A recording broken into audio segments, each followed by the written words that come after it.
Hola, ¿cómo están? Soy Enrique Cortés, soy director del Hub de Inteligencia Artificial del TEC de Monterrey y el tópico hoy se llama robots asesinos. ¿Por qué se llama robots asesinos?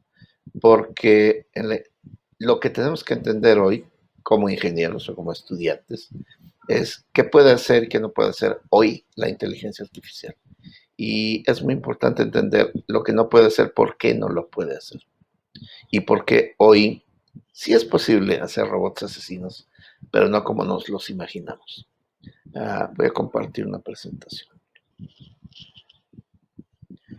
Yo soy gran fan de ciencia ficción y Terminator es una buena película de ciencia ficción donde hay un robot asesino que realmente es un robot virtual que se llama Skynet, que controla a todos los humanos. Y se supone que esto pasa en agosto 29 de 1997 y obviamente no pasó o no creemos que haya pasado. Otra excelente película para mí es The Matrix, ¿no? Donde, si no la han visto, véanla. Los humanos vivimos en una simulación y hay un mundo real y un mundo simulado. Y tú puedes, de cierto modo, ir del mundo simulado al mundo real, pero el mundo real es espantoso, es un infierno. Y el mundo simulado es donde creemos que vivimos. Una vez más, la inteligencia artificial asesina. Y el tercer ejemplo, quizá el más artístico, es 2001 Odisea del Espacio, que es una cosa mucho más sutil, donde la inteligencia artificial lo que está mostrando es que esta inteligencia artificial parece ser más lógica que los humanos, pero cuando usa su lógica le dice que tiene que cumplir su misión y que los humanos son un estorbo. Como ven en los tres casos, la inteligencia artificial no solo es más inteligente, porque esa no es la elección, sino piensa que los humanos son estorbo. Y entonces de eso se trata hoy. Vamos a empezar con esto. ¿Es la inteligencia artificial mejor que los humanos en hacer algo? Y la respuesta es sí. Y esto empezó en 1997, cuando el campeón mundial de ajedrez perdió el campeonato mundial contra una máquina que se llamaba Deep Blue de IBM. Ahora, para la inteligencia artificial, estos son tiempos prehistóricos. Y realmente esa máquina no estaba usando inteligencia artificial. Lo que estaba haciendo es usar el poder de cómputo para calcular jugadas de ajedrez hacia adelante de una manera que los humanos no podíamos. Y entonces ahí el humano perdió contra la máquina. Y la mayoría de estas pruebas han sido en juegos, en Go, en póker, hasta que hace unos 10 años más o menos se empezó a medir las capacidades más humanas, no jugar ajedrez, sino cosas más contemporáneas. Y esto lo pueden buscar en un reporte que sale anualmente que se llama Artificial Intelligence Index. Y les recomiendo que vayan, lo lean, es un informe público publicado por Stanford.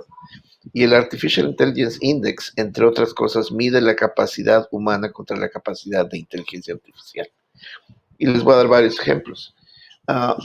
Por ejemplo, esto se empezó a medir en 2013 y se llama ImageNet Challenge. Y de lo que se trata es humanos contra máquinas clasificando imágenes. ¿Qué quiere decir clasificar imágenes? Te enseñan una foto y la catalogas. Dices elefante, elefante, perro, elefante. Y si ustedes ven la raya moradita, eso es lo que los humanos pueden hacer. Su nivel de precisión es 94.9% en promedio. Y lo que dice esto es en el año 2016-2017. La inteligencia artificial superó el nivel de precisión de los humanos, no por mucho, pero lo superó. Y de ahí en adelante ha ido mejorando y los humanos pues nos quedamos igual. Entonces, para clasificar imágenes, la inteligencia artificial es mejor que los humanos. Esto es muy interesante. Comprensión del lenguaje. Para la comprensión del lenguaje hasta 2019, las máquinas eran mucho peor que los humanos. Pero por ahí del 2020, las máquinas han empatado con los humanos en cuanto a comprensión del lenguaje, pero no los han superado. Otra más. Comprensión de lectura. Esto lo que quiere decir es, tú le das a un humano y una máquina un texto y luego les haces preguntas muy sencillas acerca de ese texto. Y lo que pueden ver es por ahí, dependiendo del benchmark que se use, 2018 o 2019, las máquinas pueden comprender lectura simple y contestar preguntas con más precisión que los humanos. Una última, esta es interesante, para que vean que las tres otras son excepciones. Esta de lo que se trata es, se le enseña a un humano y una máquina una imagen y luego se les hacen preguntas muy sencillas. Por ejemplo, si hay una imagen de la selva, ¿no? La pregunta sería, ¿qué está delante, el elefante o la jirafa? Y el humano o la máquina tiene que contestar. Y aquí el nivel de precisión de la máquina es 70 y del humano 85. No está muy lejos y la máquina va mejorando y esta es una métrica de 2020. Entonces, ¿se puede medir si las máquinas son mejores que los humanos hacer algo que no sean juegos? Sí, definitivamente sí. ¿Lo medimos? Sí. ¿Lo medimos rigurosamente? Claro. Ahora, ¿de qué se trata esto de inteligencia artificial? No se trata de jugar póker o de ver imágenes. Realmente de lo que se trata la inteligencia artificial es de usar los sentidos artificiales o no. Fusionarlos. Si ustedes piensan nosotros cómo actuamos en el mundo, olemos, vemos, oímos, todo eso combinado es una fusión de sentidos. Y eso nos hace hacer una acción compleja, que luego esa acción compleja se refleja en el mundo o hacemos un loop y decimos necesito más información. Entonces, por ejemplo, se está incendiando tu casa. Entonces, lo primero que dices es huele a humo. Y la acción compleja es no tengo suficiente información. Voy a buscar humo. Ya vi humo. Se está incendiando la casa. Córrele, salte de ahí. De eso se trata. Eh, Ahora, los humanos pueden hacer cosas muy raras, como por ejemplo decir, no estoy en el mundo real, sino me lo estoy imaginando. Y me puedo imaginar que estoy oliendo un incendio. Y luego, como no, como está oliendo, entonces voy a buscar el fuego, etcétera, etcétera. Todo en mi cabeza. Los animales o muchos animales no pueden hacer eso. Los humanos sí pueden. Los animales solo viven en el mundo real, no en el mundo de su cabeza. Y esa es una gran diferencia entre animales y humanos. Aunque hay animales muy inteligentes. Luego les platico. Ahora, ¿cuáles son estas técnicas de inteligencia artificial? Una técnica ya muy avanzada se llama visión computacional, donde tú puedes hacer que una máquina identifique objetos. Primero empezamos con fotos, ahora estamos en videos, video tiempo real. Entonces podemos hacer que un modelo matemático identifique qué hay en un video con mucha precisión, que es algo que realmente los animales pueden hacer, no solo los humanos. Segunda técnica de inteligencia artificial es lenguaje, que eso diríamos solo los humanos lo pueden hacer. No, no, no, no. Las ballenas tienen lenguaje, los cuervos tienen lenguaje, pero en general esto se trata de lenguaje, chatbots, escritura, traducción entre lenguajes.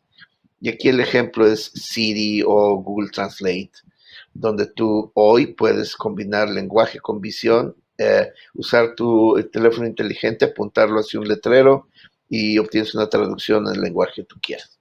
Bastante inteligente. Y luego la tercera técnica que usamos se llama Machine Learning. Lo que quiere decir es, en vez de programar algo, entrenamos un algoritmo matemático por medio de ejemplos. Aunque ahora hay técnicas que no necesitan ejemplos, sino lo que necesitan es competencia. Entonces hoy hay Machine Learning, Deep Learning, que como aprende es jugando contra otra inteligencia artificial, algún juego, por ejemplo. Y entonces, por ejemplo, cuando tú empiezas a combinar visión con machine learning, puedes hacer cosas como eso que está ahí, que es, podemos no solo identificar en un video personas y decir cómo se llaman, sino podemos identificar la vaca 1 y la vaca 2 y podemos decir que la vaca 2 está comiendo, la 2 no está comiendo, la 2 no ha comido y por lo tanto la acción que toma la inteligencia artificial es llámale al veterinario, busca la vaca 1 y ve por qué no está comiendo. Es bastante inteligente. Una vez más, fusión de sentidos, acción compleja. Y luego hay algo que tenemos los humanos, que es vivir en nuestra cabeza. Nosotros sabemos que somos separados del mundo, Nosotros sabemos que sentimos cosas, algunos animales no pueden hacer eso, o la mayoría. Ahora, ejemplos de inteligencia artificial. Siri es un ejemplo, Siri, Alexa. Esos sistemas pueden entender lo que nosotros le decimos lenguaje natural, interpretarlo y tomar acción. Otro ejemplo de inteligencia artificial, algo que estamos haciendo con el gobierno de Jalisco y el Banco Interamericano, es diagnóstico por medio de imágenes. Entonces, lo que podemos decir es, ese ojo, le tomamos una foto, es un ojo humano, y lo que podemos decir es, ese ojo tiene una enfermedad severa y por lo tanto esa persona tiene que ir a ver un oftalmólogo. Ahora quiero que noten algo. Estos sistemas en general no reemplazan a las personas, no reemplazan a los doctores, sino hacen que las capacidades de los doctores, en este caso, se extiendan. Y la razón es, hay muy pocos oftalmólogos y hay muchas máquinas. Entonces, es como una extensión de las capacidades de los doctores, no es una sustitución. Y luego tenemos el ejemplo mejor, yo creo, de inteligencia artificial, que es los autos autónomos, los que se manejan solos. Un auto autónomo es un robot con llantas, básicamente. Y es un robot que tiene que ver, tiene que hacer fusión de sensores, porque lo que ve no es de una cámara, sino es de una cámara, de un radar, de un lidar. Lo tiene que fusionar y luego tiene que tomar decisiones en tiempo real, como por ejemplo decir, ese auto de enfrente se está frenando y por lo tanto yo tengo que frenar. Es el ejemplo perfecto del uso de inteligencia artificial. Entonces ustedes dirán, wow, qué avanzado está esto, pero, siempre pero. Primero es, hoy hay mucha exageración acerca de lo que puede o no puede hacer la inteligencia artificial. Y para mí el ejemplo es Sofía. Algunos de ustedes probablemente leyeron o vieron. Sofía el robot, entrevistado en la tele. Sofía el robot, es ciudadano de Saudi Arabia. Es una exageración, ¿ok? En el sentido de que Sofía es un Siri con cara. Y lo que hace diferente a Siri o Alexa es que puede mover la boca de una manera muy natural. Pero Sofía se tiene que programar en el contexto en que se está usando. Si ustedes traen a Sofía y quieren que hable en español, tiene que haber una programación para que hable español y segundo, tiene que saber el contexto. Y entonces cuando Sofía viene a Guadalajara, a Sofía la van a programar para que diga cosas como, me encanta el tequila, Guadalajara es muy bonito. Entonces es exagerado decir que Sofía el robot es un robot antropomórfico, inteligente, que demuestra tremenda inteligencia, porque no es cierto. Segundo problema que tenemos es los sistemas de inteligencia artificial hoy tienen gran fragilidad. Y les voy a platicar una anécdota. Alguien hizo un sistema de visión para distinguir entre osos cafés, negros y osos polares. Y esa cosa funcionó muy bien, extraordinariamente bien. Pero el problema es muchos métodos de inteligencia artificial no pueden explicar por qué funcionan, simplemente funcionan. Y este funcionaba espléndidamente, hasta que alguien se puso a pensar qué es lo que hace este sistema para distinguir entre un oso polar y un oso café, digamos. Y lo que descubrieron es el algoritmo, las matemáticas no se estaban fijando en el oso, se estaban fijando en los colores. Entonces, cualquier cosa blanca iba a ser clasificada como un oso polar, o cualquier cosa con nieve, o cualquier cosa con un background blanco y ártico. Entonces los sistemas son muy frágiles en el sentido de que son muy especializados y si se les saca de su contexto, no sirven, se rompen. Otro problema muy serio hoy es un problema que se llama explicabilidad, o que está conectado con otro problema que se llama causalidad. Hoy hay autos autónomos y los autos autónomos circulan en Estados Unidos, en Alemania, en Japón. Los autos autónomos se usan como Ubers y los autos autónomos ciertamente tienen menos accidentes que los autos manejados por humanos. El problema de los autos autónomos es que usan métodos que se llaman deep learning que funcionan muy bien pero no pueden explicar cómo funcionan y tampoco pueden explicar cuando fallan por qué fallaron. Entonces, por ejemplo, ahí hay uno, ¿no? Ese Uber que se maneja solo atropelló a un ciclista. Y tú dices, esta máquina inteligente me tiene que poder decir por qué atropelló al ciclista. Y la respuesta es, eso es imposible. Pero un Uber sin chofer va a atropellar menos ciclistas que un Uber con chofer. Y eso tiene que ver con explicabilidad. Muchos algoritmos de inteligencia artificial no pueden explicar por qué toman las decisiones que toman. Y esto está relacionado con causalidad, que lo que quiere decir es, no pueden decir qué es la causa de un efecto. Es imposible. Ahora, ¿esto es irremediable? No, hay gente investigando las matemáticas y unas cosas que se llaman metamodelos para poder tratar de empezar a explicar qué hacen los modelos de Deep Learning. Otro problema hoy, otro issue es ética. Hoy los sistemas de inteligencia artificial empiezan a usarse en el mundo real. Ya no están solo en computadoras, ya no están solo en laboratorios. Y una vez más, volvamos al ejemplo de autos autónomos. Y como están siendo usados en el mundo real, en el mundo de los pacientes, en el mundo del gobierno, en el mundo del tráfico de las ciudades, empieza a haber problemas éticos, o dilemas éticos, no les diría problemas, dilemas. Y parte de los dilemas éticos es de que estas nuevas herramientas de inteligencia artificial en general no están legisladas, no hay ley, no hay política que las gobierne, y entonces básicamente están gobernadas por la buena voluntad de sus constructores. Entonces, por ejemplo, vean ese ejemplo. Esto es un auto autónomo. El dueño del auto autónomo está en el auto, pero no está manejando. El auto está manejando. Y alguien está cruzando la calle. Y este auto, y esto es cierto, si funciona, porque yo he trabajado en este tipo de sistemas, sabe que de donde está hacia la persona la barrera no le da tiempo de frenar. Entonces solo puede tomar dos decisiones. Me estrello en la barrera y mato al que va en el auto, o giro y atropello a la persona que está cruzando la calle. Uno y dos. Son las dos únicas posibilidades. Y lo que les pregunto a ustedes es, ¿ustedes qué escogerían?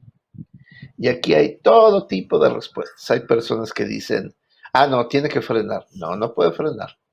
No, el que se tiene que salvar es el que vende el auto. ¿Por qué? Pues porque él compró el auto y el auto debe proteger a su dueño. Ok, me parece bien. Pero, ¿qué tal que su dueño, él decidió que prefiere él morir y no atropellar a alguien más? O qué tal si el que está cruzando la calle es un criminal, etcétera. Entonces, todas estas decisiones éticas en los sistemas inteligentes las toman los constructores de los sistemas inteligentes. Y entonces, por eso, por ejemplo, en el TEC de Monterrey, conformamos un comité de ética, donde los sistemas de inteligencia artificial que estamos creando tienen que pasar por un comité ético de personas prominentes e independientes que van a juzgar si lo que estamos haciendo es ético y correcto. Ahora, hay un límite de lo que puede hacer la inteligencia artificial, y ese límite es un límite duro, porque de ahí no pasa. Y esos límites son, digamos, conocidos y comprendidos por la gente que construye los sistemas y los investigadores en inteligencia artificial. Y los límites son, el primer límite es algo rarísimo, que los humanos tenemos y otros animales simplemente no tienen. Y las máquinas no tienen. Y se llama sentido común. Y el sentido común es algo que tienen hasta los niños de 2 años. Y lo que quiere decir es, cuando yo no entiendo algo o no sé algo, de todos modos voy a tomar una decisión razonable con lo que sé. Les voy a dar un ejemplo. Esto es un sistema de visión, como el que describí antes, que dice, yo sé que el de la izquierda es una persona. El de la derecha, ¿saben qué está haciendo? Está engañando al sistema de visión y se colgó una pinturita ahí rara. Y entonces hoy el sistema de visión no sabe qué es eso. No sabe que eso es una persona. Pero si tú le enseñas a un bebé esta cosa y le preguntas qué hay ahí, lo que va a decir es, no un bebé, uno de 4 años, va a decir, ahí hay 2 personas. ¿Y qué es lo que tiene colgado aquel? No sé, pero ahí hay 2 personas. Eso es un ejemplo de sentido común. Es difícil de definir, pero todo mundo lo tenemos, desde que tenemos 4 años hasta que nos morimos. Y eso no tienen hoy los sistemas de inteligencia artificial, y para llegar a eso todavía no sabemos cómo hacerlo, aunque hay intentos. Ahora, la segunda cosa que no tienen hoy los sistemas de inteligencia artificial es, en inglés se llama sentient, y no hay una buena traducción en español, pero es la capacidad de sentir. ¿Sentir qué? Muchos animales sienten dolor, y eso es normal, sienten dolor, corren, se esconden del tigre que se los va a comer. Ok. El pez se esconde del tiburón, corre, etcétera. Y son reacciones más instintivas, vamos a decir. Pero capacidad de sentir quiere decir capacidad de sentir, por ejemplo, placer, capacidad de sentir empatía, capacidad de sentir lástima. ¿Ok? Hoy los sistemas que construimos de inteligencia artificial no son capaces de ser sentient, de sentir. Uh, y lo podemos programar, podemos hacerlo de mentiras y decir, si llego a esta situación, entonces voy a decir que estoy sintiendo dolor. Pero eso no es sentir. Nosotros sabemos qué es sentir. Y hay inteligencias muy raras en el mundo, como los pulpos, que son sentient. Aparentemente los pulpos sí pueden sentir y tienen capacidades sorprendentes, que no son antropomórficas. Si subimos un escalón más, la que sigue es conciencia, conscious en inglés, conciencia de sí mismo. Y eso lo que quiere decir es, yo sé que yo soy separado, yo sé que el mundo está fuera de mí y puedo hacerme preguntas muy extrañas como, por ejemplo, ¿por qué hice eso? Es una pregunta muy extraña y la haces en tu cabeza y te la contestas tú solo. Y la pregunta más extraña de todos es, ¿por qué pensé eso? Eso todo pasa en tu cabeza y eso te hace consciente. Y hoy los sistemas de inteligencia artificial obviamente no son sentient y obviamente no son conscientes. Y entonces no hemos llegado, y por ahora yo no veo un horizonte donde vayamos a llegar a algo que se llama inteligencia artificial general, que sería algo que no solo sea como un humano, sino supere a los humanos en inteligencia.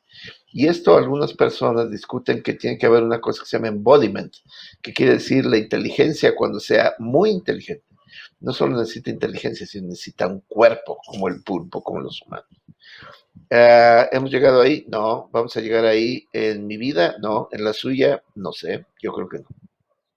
Y por lo tanto, todo este asunto de Skynet y The Matrix y todo eso, hoy no puede pasar, hoy no va a pasar, y las personas que dicen que va a pasar están francamente mal informadas. Pero hoy la inteligencia artificial es una técnica útil en muchas industrias, que nos ayuda del lado social, nos ayuda del lado económico, y yo les diría, estudien inteligencia artificial simplemente para que puedan construir sistemas que hace 3, 4, 5 años no podíamos construir, con visión computacional, con lenguaje, con aprendizaje de máquinas.